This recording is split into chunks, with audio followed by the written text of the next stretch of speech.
غرباء غرباء غرباء غرباء. Assalamu alaikum wa rahmatullahi wa barakatuh. If you remember from last time, we went over the Prophet sallallahu alaihi wasallam's birth and the death of his mother and his grandfather, and he was in the care of his uncle when we left off. His uncle Abu Talib was taking care of him, and they had gone to Syria, and the Christian monk Bahira told him to return to Mecca because great glory will be for him. He was 8 then, and we're going to fast forward 17 years to when he's 25, and when he marries Khadija radiallahu anha.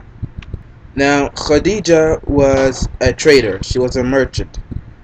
She was a woman of honor and wealth who used to hire men to work for her. When reports reached her concerning Muhammad sallallahu alaihi wasallam and how honest his speech was, how trustworthy his character was, and how noble his manners were, she sent for him and suggested that he make his way to Syria to trade some goods for her. So she wanted to hire him after she heard how good of a person that he was. She assigned with him a servant of hers called Maysara. Muhammad sallallahu alaihi wasallam agreed and set off on the long journey with her caravan and her servant boy to Syria. There, Muhammad sallallahu alaihi wasallam sold the trading goods that Khadija had sent him with. Then he bought what he wanted to buy, and he returned around and rode back until he reached Mecca again.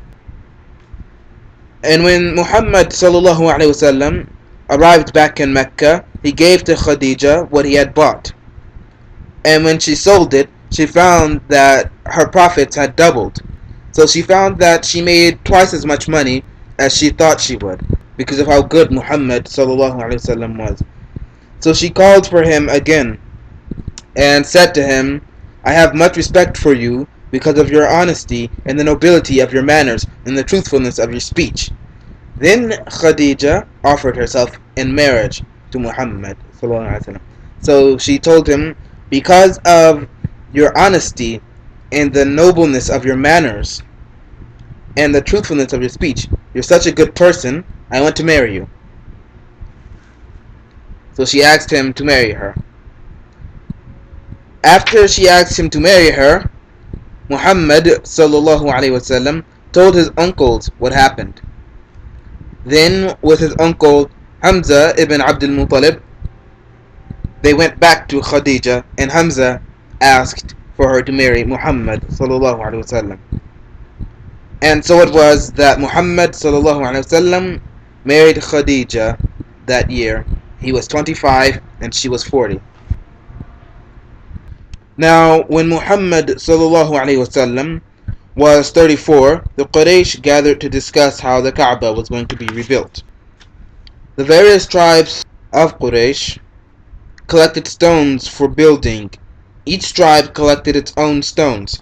Then they began to rebuild the Kaaba, and when they reached the corner where the black stone lies, they started to dispute among themselves. The black stone is a very special thing, so they disputed, they argued over who gets to put it in its place, because that's a very high honor to be the one to put the black stone in the right place. Each tribe wished for the honor of raising up the black stone to its resting place. The people divided into groups and prepared to fight, and they remained in this state for 4 nights or 5.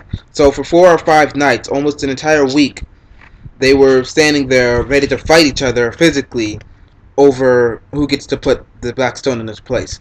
So you can see the importance of this. Then the tribes gathered together in the sacred place of worship and argued all over again. One man, who was the oldest of them, stood up and he said, "Ya ma'ashar al-Quraysh," he said, "O people of Quraysh, let the next person who walks through this door be the one to decide this matter between us." So he said, the next person that we see that comes through, we'll ask him for his opinion. And so everyone agreed to this. And the first person to enter was Muhammad sallallahu alaihi wasallam. When they saw him, they all shouted, "Here is Al-Amin, the trustworthy one." That was the nickname of the Prophet Muhammad sallallahu alaihi wasallam, Al-Amin, the trustworthy one. Because remember, we said how trustworthy and truthful and honest and upright he was. So everyone knew him for these qualities of his, how morally correct he was. So they were all happy. They all said, "Here is a trustworthy one. We are satisfied with him. Here is Muhammad sallallahu alaihi wasallam." And when Muhammad sallallahu alaihi wasallam reached them, they told him what had happened. So he said, "Provide me with a garment," and they brought him one. So he asked them for a piece of cloth, and they brought him one. Then he lifted up the black stone with his own hands and set it on the garment. So he set the garment, the cloth, on the ground, and then he put the black stone in the middle of it. Then he instructed, "Let every tribe take hold of one side of the garment and lift it up all together." So he told all of them to grab a side of the garment. Some of them grabbed the corners, and they grabbed the sides, so that everyone gets lifted all together, and that it's fair that way. They did as he said, and when they had come to the corner, Muhammad sallallahu alaihi wasallam set the stone into place with his own hands, and the work continued.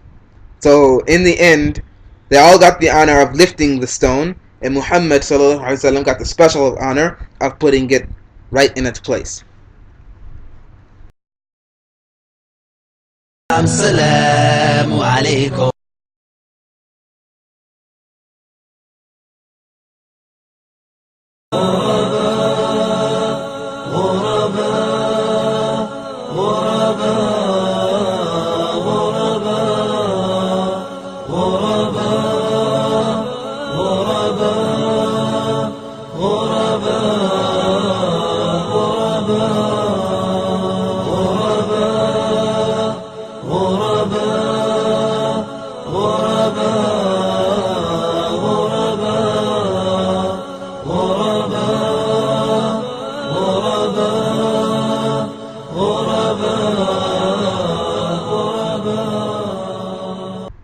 When Muhammad sallallahu alaihi wasallam reached the age of 40, he was sent by Allah subhanahu wa ta'ala to be a mercy for all the nations.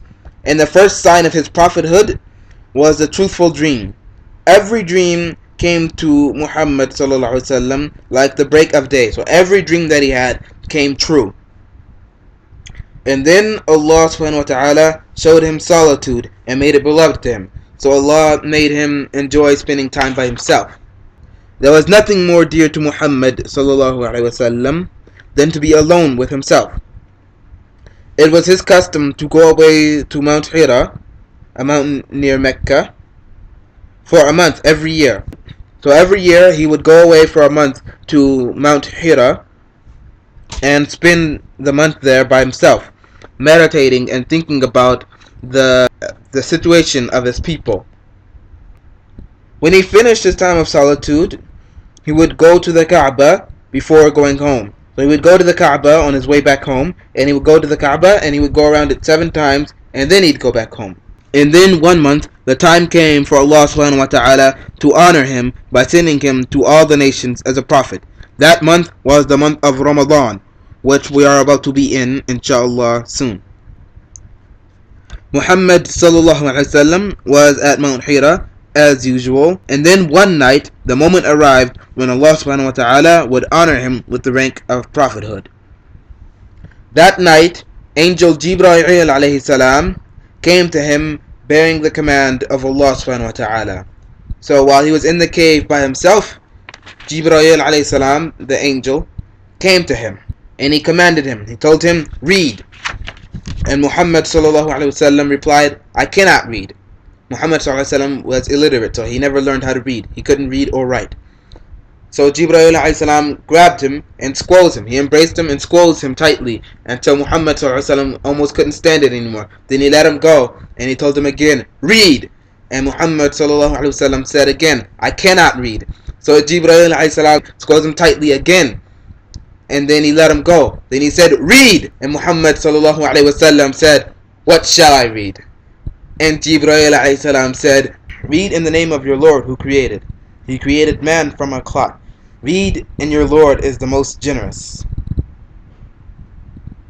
This is the beginning of Surah Al-Alaq. Remember, we said that the surah that made Muhammad Prophet Muhammad was Surah Al-Alaq, and the surah that made him a messenger was Surah Al-Mudaththir. So after that, Prophet Muhammad left. He ran racing home. But everywhere he went, he saw Jibreel alayhi salam. He would turn this way, and Jibreel alayhi salam was there. He would turn the other way, and he saw Jibreel alayhi salam. Everywhere he faced, he saw Jibreel alayhi salam. Prophet Muhammad went back home. His heart was pounding. He entered the home to his wife, and he told her what had happened, saying, "I fear for myself. Cover me, cover me." So she covered, and he said, "I fear for myself." She calmed him down and said, "By Allah, Allah will never forsake you, for you uphold the ties of kinship, help the weak, honor your guests, give in charity, and help when someone is stricken with calamity." So she was calming him and reassuring him that Allah will never disgrace you because you are the best of people.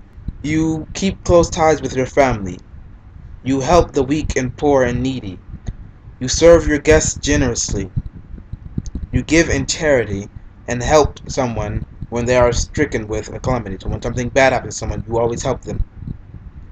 Then she went with him to her cousin Waraq, who had become a Christian.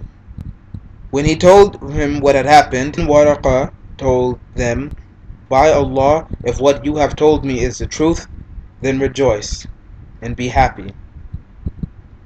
This is the same messenger that was sent to Musa alayhi salam, another prophet. And so you should be happy because this meeting means that you are to be the prophet of Allah." Inshallah, that's all we have for this time. And next time we're going to continue on with the life of the Prophet Muhammad in chapter 4. Assalamu alaikum wa rahmatullahi wa barakatuh. غرباء غرباء غرباء غرباء غرباء غرباء غرباء